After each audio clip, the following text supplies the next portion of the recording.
Graças a Deus, mais uma vez, alegria estar aqui, a paz do Senhor. Amém, igreja? Amém. Louvado seja Jesus. Amém. Suas palmas para o nosso Senhor Jesus.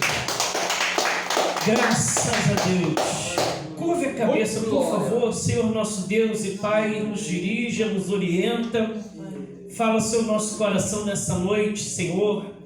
Que o Senhor venha estar, meu Deus, em cada um de nós. Meu Deus, não só hoje, não só nesse momento, mas todo sempre. Porque o Senhor disse, meu Deus, o Senhor prometeu que iria para o Pai, mas enviaria o Consolador, o Teu Espírito. Então o Teu Espírito venha sobre cada coração, meu Deus, nessa noite, em nome do Senhor Jesus. Meus irmãos, por favor, livro de Lucas, capítulo de número 12, versículo 20 em diante, por favor. Em nome do Senhor Jesus. Lucas, número 12, versículo de número 20, por favor. Vamos começar do versículo 13 em diante. Jesus reprova a avareza. Amém, pessoal? Amém. A avareza é o amor ao dinheiro, né? As pessoas que dão mais valor ao dinheiro do que o próprio Deus. Faz do dinheiro o seu Deus, né? Não é pecado a pessoa prosperar, não é pecado a pessoa ter bens, não é pecado a pessoa ter uma condição de vida boa, onde ela pode dar o melhor para a família, pode dar saúde, dar escola, moradia, não é pecado. Mas o que torna pecado? O que torna pecado na vida da pessoa? Tudo aquilo que nós queremos colocar no lugar de Deus. E Deus tem que ser o que? Absoluto em nossas vidas. Amém, pessoal? Não adianta a pessoa querer prosperar, vencer. Não adianta a pessoa querer conquistar, ganhar o mundo, mas ela perdeu o que? A própria alma, a própria vida. Não tem dinheiro que pague a salvação, meus queridos. Aí diz assim, versículo de número 13, Jesus reprova a avareza. Nesse ponto, um homem que estava no meio da multidão lhe falou: Mestre, ordena meu irmão que reparta comigo a herança. Mas Jesus lhe respondeu: Homem, quem me constituiu juiz ou partido entre vós? Então lhe respondeu: Tende cuidado e guardai-vos de toda e qualquer o quê? Avareza, porque a vida de um homem não consiste na abundância dos bens que possui. Então você observa que a multidão ali cercava o Senhor Jesus, né? Mas nem todos queriam aquilo que Jesus estava o quê? Dando, oferecendo, que era o reino de Deus. Muitos estavam lhe cercando o Senhor Jesus, mas preocupado com o terreno, preocupado com os bens, preocupado com o que queria comer. Muitos estavam ali porque queriam que Jesus desse de comer para eles. Vocês veem que quando eles aguardavam o Messias, eles achavam que o Senhor Jesus, que a libertação que o Senhor Jesus veio trazer ao povo daquela época era com espada, porque os romanos dominavam naquela época, né? Eles reinavam, governavam naquela época. Então eles achavam que o Senhor Jesus viria salvar, libertar o povo com espada, mas não era essa libertação que o Senhor Jesus veio trazer para eles, mas a libertação que é espiritual da alma.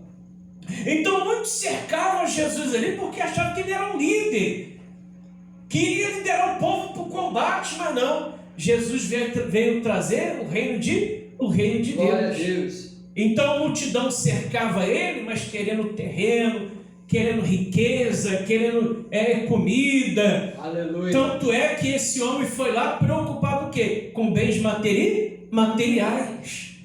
Ele não queria reconciliar com o irmão dele, mas eles estavam o quê? Querendo dinheiro. Olha, Senhor, diga para ele que reparta comigo os bens. Dê ordem para ele. É a preocupação do homem. Aí o Senhor Jesus disse assim, mas Jesus respondeu: Homem, quem me constituiu juiz ou partidor entre vós? Então lhes recomendou: Tende cuidado e guardai-vos de toda e qualquer avareza, porque a vida de um homem não consiste na abundância dos bens que possui. E lhes proferiu ainda uma parábola, ou seja, uma comparação, né? Parábola quer dizer comparar? Comparação. Ele fez uma comparação dizendo: o campo de um homem rico produziu com abundância e arrazoava consigo mesmo, ou seja, pensava com os próprios botões, como dizem por aí, né? Dizendo: que farei? Pois não tenho onde recolher os meus frutos. E disse: farei isto, destruirei os meus celeiros, reconstruí-los-ei maiores, e aí recolherei todo o meu produto e todos os meus bens. Então o Senhor Jesus falou uma parábola de um homem rico, riquíssimo. Fala assim: poxa, onde eu vou botar todos os meus grãos, tudo aquilo que eu tenho, todo o meu tesouro, tudo que eu colhi?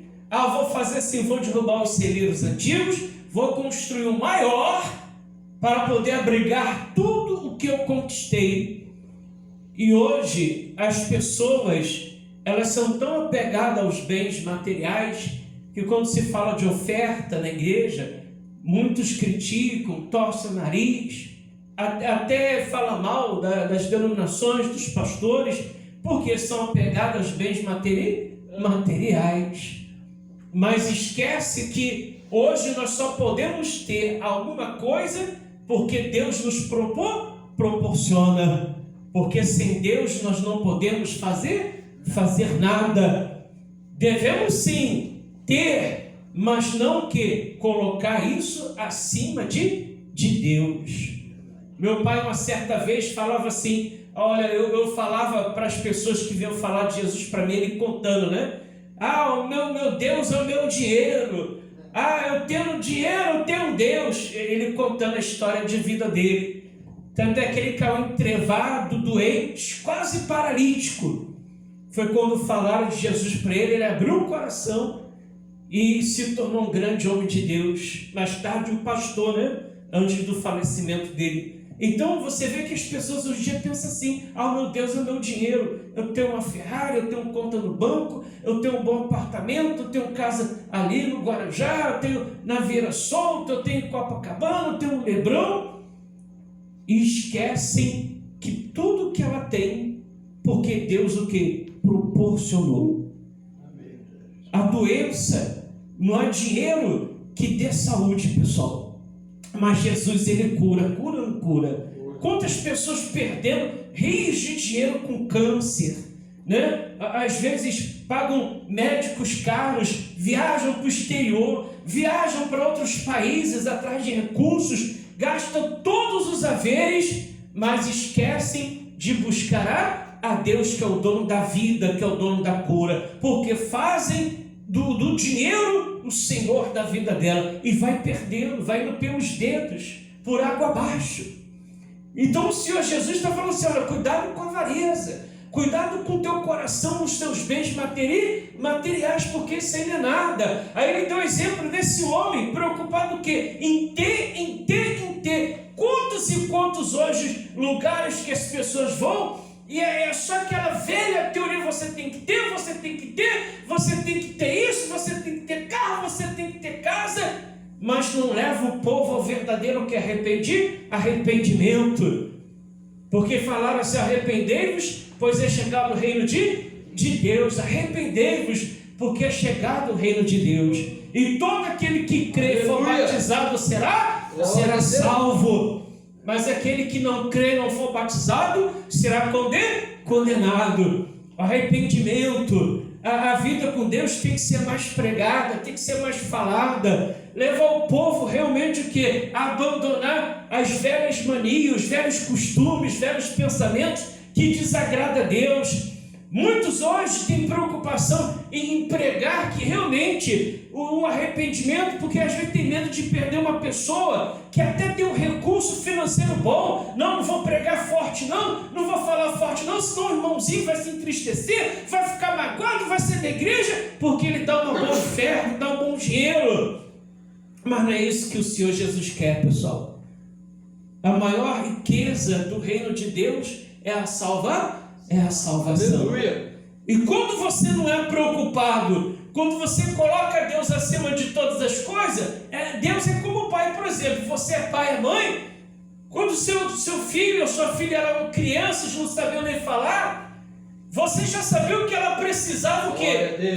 Com um choro, com um gemido. Olha, a minha criança está precisando disso, que ela está gemendo, está estranha, deve ser uma cólica, deve ser gases, vou dar isso, mesmo sem a criança saber falar, você já sabia o que ela precisava. Não, ela está chorando porque ela está com fome. Vou alimentar, não, está com sede. Não, tem alguma coisa incomodando ela na cama. Deixa eu ver o que tem aqui.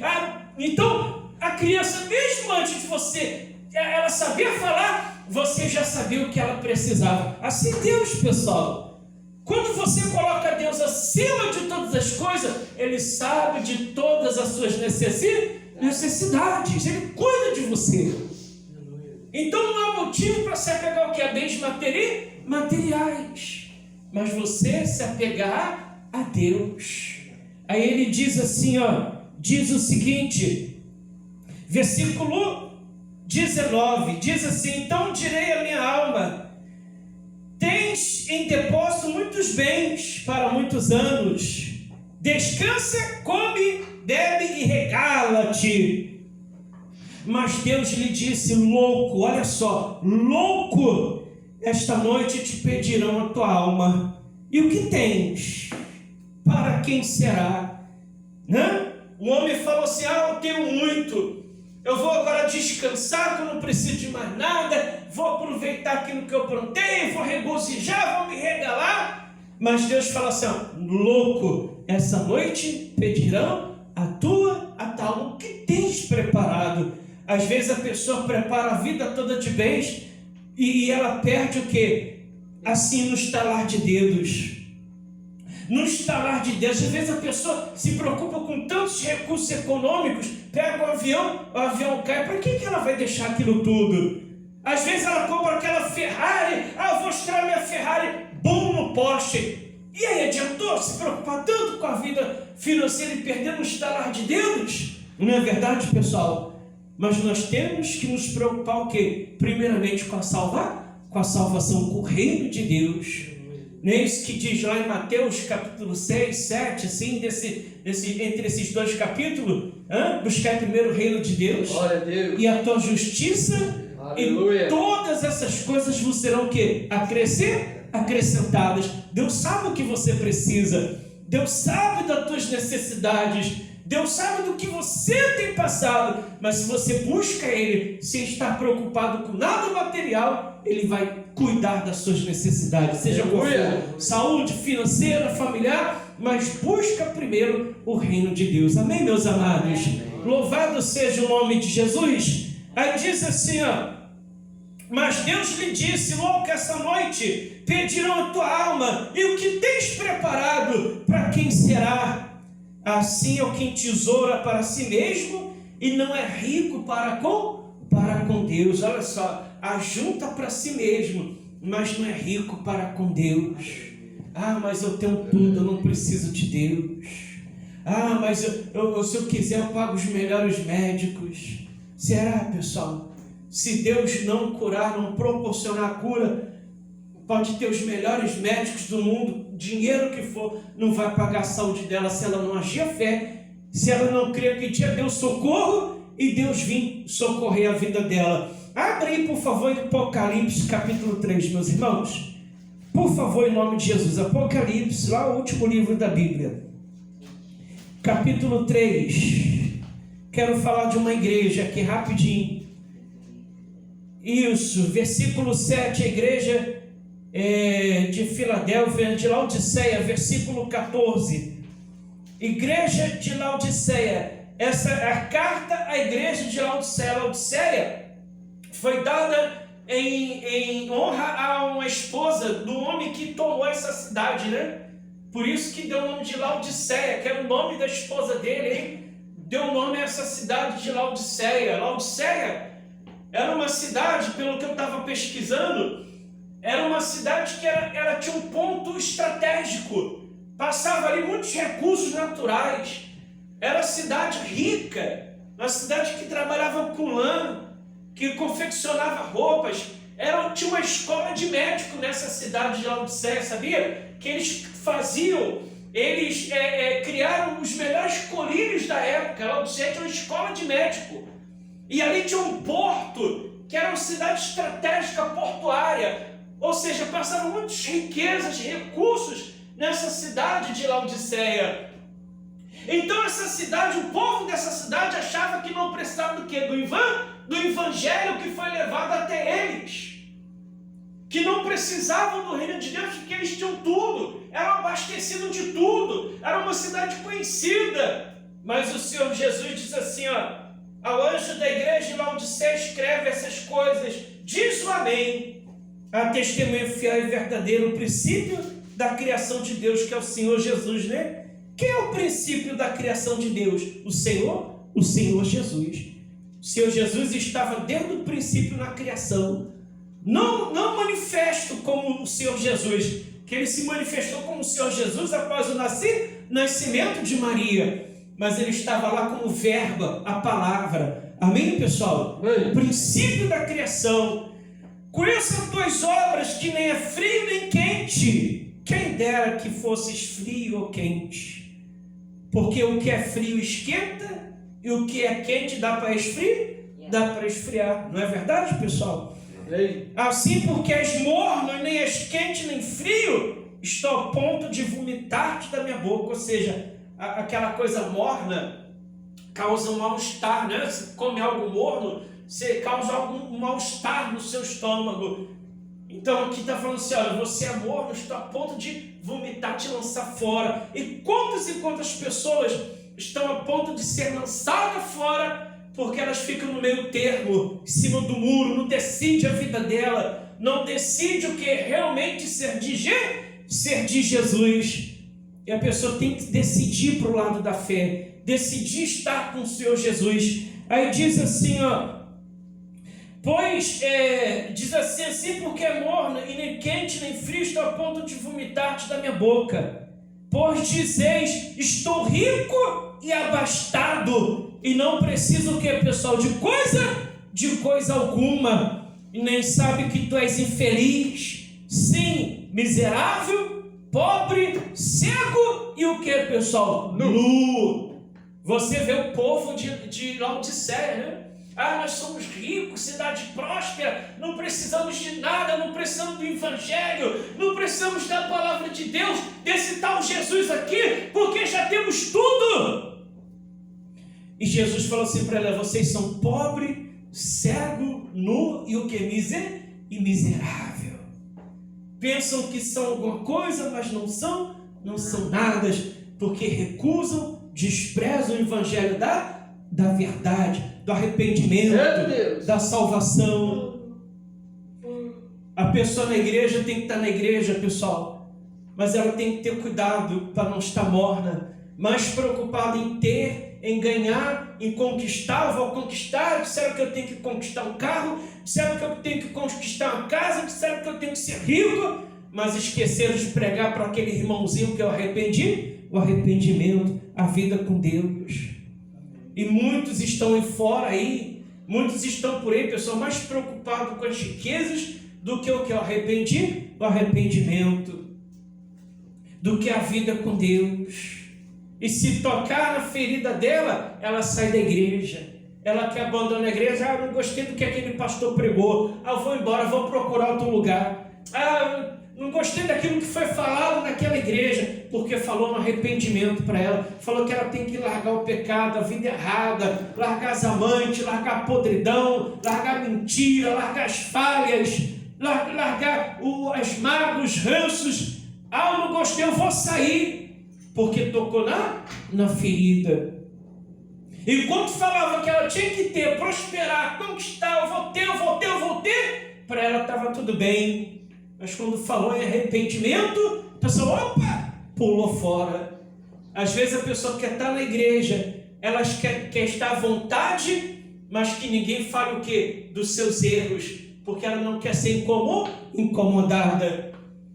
Mas o evangelho ele tem que ser pregado, o evangelho do do arrependimento. Arrependei-vos, porque está próximo que o reino de Deus. Glória a Deus. O machado está posto à raiz. A árvore que não der fruto é cortada e lançada onde, pessoal? No fogo. Nós temos que dar o quê? Frutos dignos de arrependimento. Aleluia. Cuidar da nossa alma, da nossa salvação, nossos irmãos. Cuidar da nossa salvação, meus irmãos. Não está desapercebido enquanto o quê? A volta de Jesus. Porque Ele está próximo, está às portas. Aí diz assim, versículo 18: aconselho-te que de mim compres ouro refinado pelo fogo para te enriqueceres. Qual melhor? O ouro do reino de Deus ou o ouro desse mundo, pessoal? O ouro do reino de Deus. Então falou assim, aconselho que compre de mim ouro refinado pelo fogo. Esse fogo que é o quê? É o fogo espiritual. Vestiduras brancas para se vestires, o quê? Seja o quê? Uma transformação de vida, arrancar a vestida velha, a vestidura velha, e ter a vestidura nova com o Senhor Jesus, a fim de que não seja manifesta a vergonha da tua nudez, e colírio para ungir os olhos, a fim de quê? De que vejas, ou seja, abrir os olhos espirituais. E muitos estão cegos espiritualmente, porque não querem enxergar a verdade da salvação, do arrependimento. Aí ele diz assim, continuando: eu repreendo e disciplino a quantos amo. Se pois zeloso, arrepende-te. Eis que estou à porta e bato. E se alguém ouvir a minha voz e abrir a porta, entrarei em sua casa e serei com ele e ele comigo. Ao vencedor darei a sentar-se comigo no meu trono, assim como também eu venci e me sentei com meu Pai no seu trono. Quem tem ouvidos para ouvir, ouça o que o Espírito que diz às igrejas. Esse vencedor aqui, o vencedor é aquele que permanece até ao final, Aleluia. até a volta de Jesus. Muitos não vão ver a volta de Jesus porque vão ser recolhidos antes. Talvez eu nem veja a volta de Jesus, eu possa ser recolhido antes, ou cada um de nós pode ser recolhido antes, mas que venhamos ser recolhidos na graça do nosso Senhor e Salvador Jesus Cristo. Amém. Então você vê que a cidade de Laodiceia se gabava, né? Nós somos ricos, abastados, não precisamos de nada. Jesus falou assim: vocês são pobres, cego, nu e miseráveis. Pensa que são alguma coisa, mas não são nada. Nós temos que cuidar da nossa salvação, pessoal. Não adianta ser empresário, não adianta nós querermos fazer da pessoa empresário, mas não querer fazer dela o quê? Salvos. Não adianta pregar prosperidade, riquezas, mas esquecermos o que? Do principal, a salvação da alma. Cuidar da nossa vida. Aleluia. Para o reino de Deus. Meus amigos, queria fazer uma oração para terminar essa passagem. Aleluia. Essa mensagem foi essa. Você medita em casa, lê em casa esses dois livros, Lucas e Apocalipse, Lucas 12, Apocalipse 3. Amém, pessoal? Amém. Para que você venha ter uma vida com Deus. Senhor, nosso Deus, em nome de Jesus, te dou graças, te agradeço, Senhor, por essa mensagem. Meu Pai, em nome do Senhor Jesus, queremos do teu colírio, queremos das tuas vestiduras e do teu ouro. Colírio para enxergarmos, vestidura para não estarmos nus, que as nossas vergonhas não se manifestem ao mundo. Meu Deus, o teu ouro, o teu colírio, para que possamos ver e estar enriquecidos para o reino de Deus. Espírito Santo, abençoa cada vida que está aqui. Faça com que ela venha realmente, Senhor, herdar o maior dos tesouros, que é a salvação da alma, o reino de Deus. Tira as preocupações, tira os medos, tira as dúvidas, as tristezas de cada coração. É o que nós pedimos e assim te agradecemos em nome de Jesus. Amém, meus irmãos? Amém. Graças a Deus, palmas para Jesus. Agradeço a oportunidade, agradeço pela pastora Geisa também, né, ter nos liberado para vir aqui. Amém, pessoal? Amém.